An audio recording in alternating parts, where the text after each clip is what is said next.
I'm going to break down all of this for you. And while I'm breaking it down, ladies, I want you to be thinking to yourself. I want you to be thinking deeper about pregnancy. And I need you to think, I want you to think about how much deeper pregnancy is than what we've been told, okay? It's not just rainbows and sunshine, all right? So let's first talk about getting cancer from sperm, okay?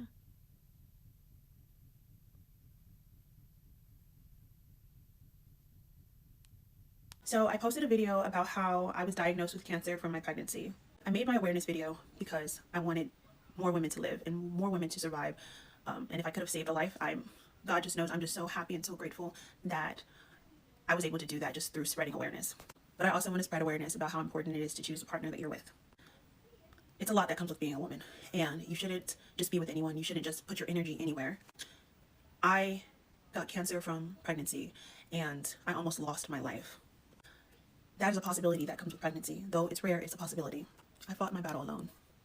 I fought my battle enduring abuse. Abuse that I didn't deserve while I was also fighting for my life. My oncologist had also informed me that yes, the cancer is derived from pregnancy, but its origination is actually from sperm. So the father's sperm cell was actually mutated, causing this. My testimony is huge, and I just want to also just let you ladies know that choose wisely who you choose to give children to. Also choose wisely who you choose to be with, because there's a lot of power that comes with being a woman, and there's a lot that you lay on the line when you decide to give your energy to a relationship or to a man, and especially sacrifice your body to bear children. My oncologist told me that there is a huge possibility that if I didn't get pregnant by said person, that this possibly wouldn't have happened to me. So protect yourself, your energy, and don't just be out here giving anybody a baby, okay? There's a lot that can be at risk with pregnancy, and yeah. She said, protect yourself and don't just be giving anybody out here a baby. And it's a lot, pregnancy is a lot deeper than what they tell us. When did they ever tell us in sex ed or at any point that you can get cancer from mutated sperm? When did they tell us? This content creator, her name is Uni Williams. I am Uni, UNI Williams, if you want to look her up. And she, in her caption, she broke this down a little bit more. So I'm going to read what she said. The cancer that she's referring to is called choriocarcinoma. I don't know if I pronounced that right, but there it is. Choriocarcinoma is such a rare yet deadly disease, and I just want to spread as much awareness as I can. It is a disease I had no clue about until I got it. Please, if you are a woman, please share this and know that you are potentially saving another woman's life. And so she says, yes, this is a real disease. 1 in 40,000 pregnancies.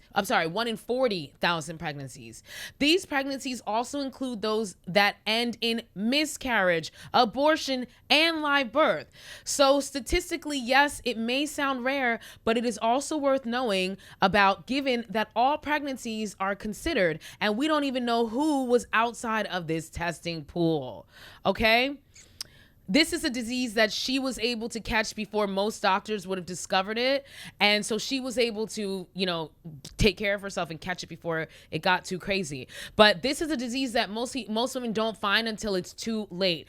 Choriocarcinoma, okay? And this is something that she got from mutated sperm from her partner. And I think the other really important critical part of this is that it doesn't matter if you actually have the baby. You can still get this cancer from mutated sperm if you have a miscarriage, if you have an abortion. It's not just in live births, okay?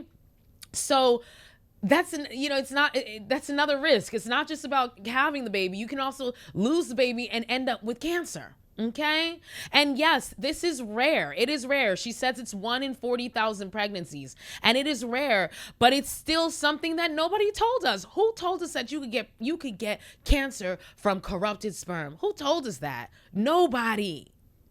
And I love that she learn from this experience and she's sharing it for women to pay attention to their partners and choose freaking wisely and carefully. wisely and carefully, y'all. Trying to have children and letting your man, you know what, inside of you, even if you don't want to have kids, you gotta think a little deeper on that, okay? Ladies, I want us to be very careful about who we're letting up in them guts, okay? Because no one told us about these possibilities, that you could possibly get cancer from their mutated sperm, which you wouldn't even know about until it happened. Also, the fact that sperm is one of the leading causes of miscarriage. Most miscarriages actually are the result of DNA fragmentation from the sperm. Dang, that's never talked about. No. We just assume it's something with the girl usually. Exactly. And these poor women have taken blame for it for all this time, and most guys don't think about infertility. It usually gets blamed on the woman. Yeah. But let me tell you, when the time to think about your healthy contribution as a male and the sperm is not the night that you're conceiving, it's about 7 or 8 weeks prior to that. Oh, yeah. Okay? So I looked this up. And he's referring to DNA fragmentation, okay? I'm sorry, sperm DNA fragmentation. So the fragmentation of the DNA in the sperm, okay?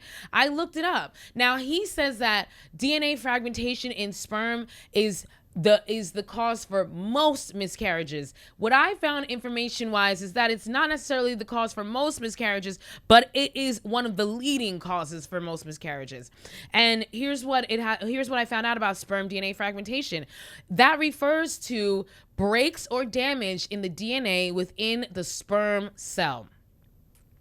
This damage can be caused by various factors, including oxidative stress, infections, elevated testicular temperature, and lifestyle choices like smoking or excessive alcohol consumption. While genetic abnormalities, particularly chromosomal abnormalities in the embryo, are the most common causes of miscarriages, particularly in early pregnancy, sperm DNA fragmentation also plays a significant role. Studies show that male partners of women with recurrent pregnancy loss often have higher levels of sperm DNA fragmentation.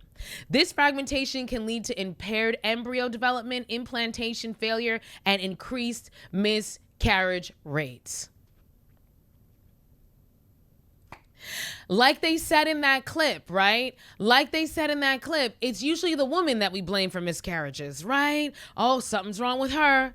But little did we know that many of the miscarriages that women are experiencing are a result of sperm DNA fragmentation.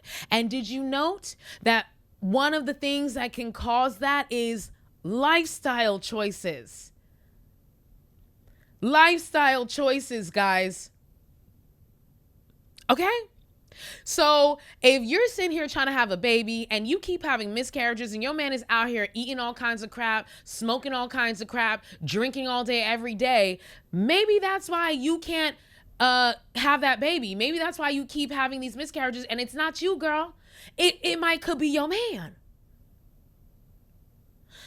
It's important to pick choosily. I said pick choosily. Pick wisely. Choose wisely. Pick choosily. Yeah, be choosily about it. Pick wisely. Be very choosy about who you are trying to have babies by, ladies. You know, we minimize how important that is. We think it's like, oh, just pop out a kid. Oh, let's just have a baby. Let's just have a baby. You need to be wise about who you are having these babies with.